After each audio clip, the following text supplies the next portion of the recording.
You might think that Rainbow Six Siege has been slowed down too much, but it actually hasn't been. In this video, I'm going to explain how the game's movement in a competitive direction was not suited to rapid movement, how the current speed still feels relatively fast all things considered, and how movement spam is cringe.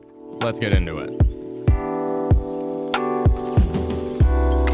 Rainbow Six Siege is a competitive FPS game. That means that it needs a certain kind of tailored approach. It needs mechanics that feel rewarding for the player when they win, but don't feel overly frustrating and unfair for the opponent.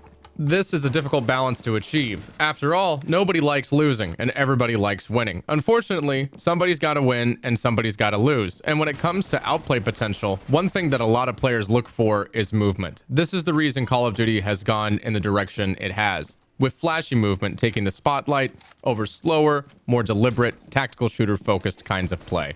Most shooter games in terms of skill differential tend to lean themselves towards these two categories. Either the game is a bit more slow, deliberate, and thoughtful in terms of your decision-making and steps taken before the gunfight, in something like Counter-Strike, or the combination of movement and raw aim take the front seat in the form of a mechanically intense game, like Apex. Rainbow Six Siege falls in the category of more tactical and deliberate, even though it was quite fast at one point. We all remember the Bolo lean era circa 2017.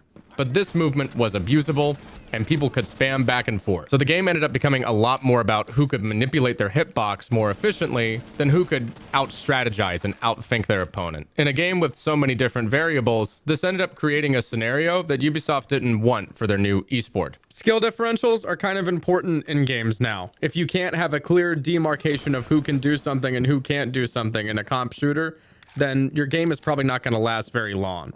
Early on, it was really clear to Ubisoft that there were people who could take advantage of the movement, not necessarily because they were bad players looking for a crutch, but because they only focused on that particular aspect of the game.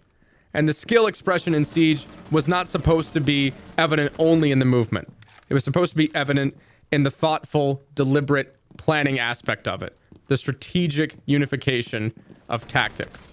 Which brings me to my next point. Rainbow Six Siege is not a game that is suited for rapid movement. There are too many things happening at once for this variable to take up too much of the limelight. Reckless movement should be punished in a game like Rainbow Six Siege, which is why everything that you do produces noise. It's why one of the main disadvantages of a 3 armor isn't just the fact that they are slow, it's that they have a ton of noise output. This limits their flexibility and has them focused almost exclusively on pre-planned strategies where sticking to the plan is more important than going for a big rotate. Now, that's not to say that you can't play at a quick pace in Rainbow Six Siege. You almost certainly can, and it hasn't stopped a lot of people from gravitating towards the 1.5 scoped flavors of the month in operators like Warden. Rainbow Six Siege is at its best when the game is pushed to the limits of quick decision-making skills. And in a game with over-the-top and flashy movement, what often ends up becoming more important is the technique of making the shot, which is a useful skill, but doesn't lend itself to making for watching a compelling tactical shooter. Tactical shooters have downtime, uptime, and transitions in between, whereas movement shooters are more like marathons. A good tactical shooter is kind of like HIIT, quick sprints followed by walking paced rests. And as a result of this, the game doesn't feel slow all the time. It just feels slow when there is downtime. The game certainly has downtime. It has a 3-minute action phase plus a prep phase. There are lots of steps that are taken before you ever enter the building or meet first contact with people approaching the building. It's part of what makes it so frustrating when you die and so rewarding when you make a great play. It makes you feel like you were 100 steps ahead of somebody. Not a lot of shooter games get to have this involved of a gameplay loop, which is kind of why it's frustrating when people seem to gravitate towards just the gunfighting aspect. It feels like we have all of this other stuff, all these other tools in the toolbox that basically get ignored. A lot of people do ignore them to their own peril, in my opinion.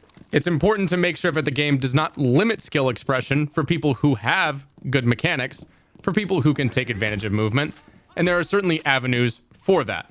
But it's not the end-all, be-all.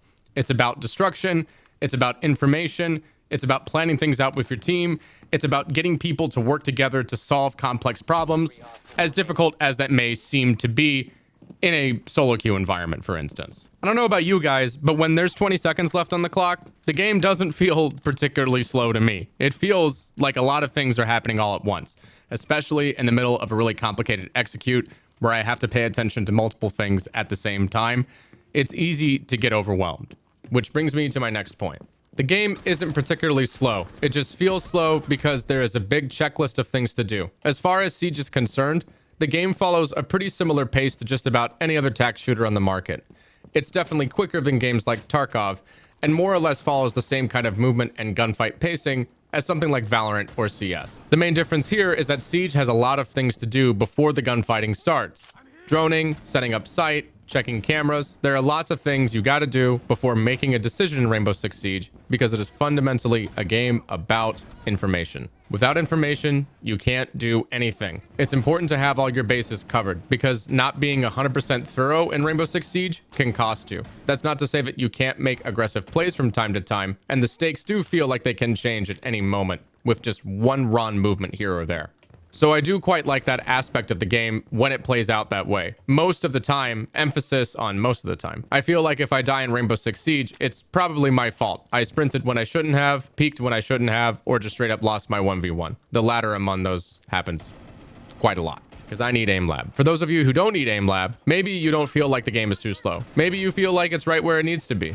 I've heard a lot of people say that this is the perfect pacing for a game like Siege. Are those people wrong? They seem to be really enjoying it right now. I know sometimes it feels like there's not a lot you can do. You might feel like, okay, well, the only thing I could have done there was win my gunfight, and that's not what Siege is about. But it is fundamentally an FPS game, and you can't nerf people into the ground for having good aim. Different people derive fun from different things. I don't think that we should, nerf people for having an experience that we aren't. We should make the game provide a number of different tools for different people to do different things. I think that the fluidity of Siege revolves around the sandbox, and at the end of the day, there's no game quite like it. It's the antithesis of a game like Call of Duty, which brings me to my next point. Movement spam is cringe. I know that it's easy to make fun of these people, but Call of Duty is a great example of where trend chasing can produce bizarre outcomes for a video game. A rushed development window to completely pivot away from the mechanical approach of Modern Warfare 2 completely gutted the game's identity and forced Sledgehammer into developing a half-baked game entirely because people wanted faster movement in Modern Warfare 3. I'm personally glad that we can do these changes a bit more gradually. In Rainbow Six Siege, changes happen incrementally, and we can observe them and give them enough time to stew before jumping to conclusions. Whereas I feel like if we had paid attention to the crowd of people complaining about the movement being changed back in 2019, we wouldn't have had the game we all know and love now. I think there is a difference between cringe movement spam and actual good movement. A game like Siege just ultimately needs to pick which one it wants to be. Now, it's managed to pick one. I'd rather have movement that makes sense with observable steps where you can make miscues and capitalize on opportunities, rather than superfluous button spamming Adderall movement. I personally prefer this kind of game, at least in terms of balancing for Siege. And if people want to play Apex, they can always play Apex. What do you think of the current state of Siege's movement? Do you think it's too slow, too fast, or right where it needs to be? Personally, I think that it's not going to get much better than this. I think they got to stop messing around with it. If you guys like this video, be sure to give it a like and share it with your friends. I'd like to do more commentary videos like this in the future, and I'll see you in the next one. Take care. Deuces.